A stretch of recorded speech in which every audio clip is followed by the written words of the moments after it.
Welcome to the Daily Message. Today we celebrate the Feast of the Holy Innocents. We're familiar with the story of the Holy Innocents.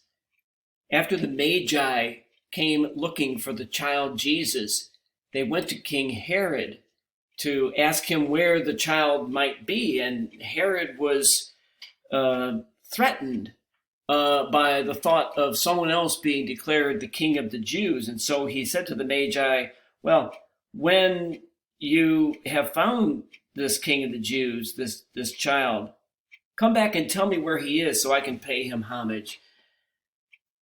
Herod, of course, had no intention of paying homage to the real king of the Jews. He instead issued an order that all of the children in and around Jerusalem, the male children, be killed. We know then that Joseph took Mary and Jesus to Egypt to escape King Herod's wrath.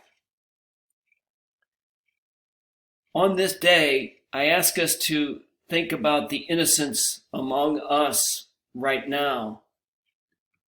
Those who are unborn, those who are born into homelessness or hunger, those who have disabilities that don't allow them to be self-sustaining, those who are separated from their loved ones, their parents at our border, those who are victims of human trafficking, those who are unjustly convicted and who are spending time in prison or even on death row.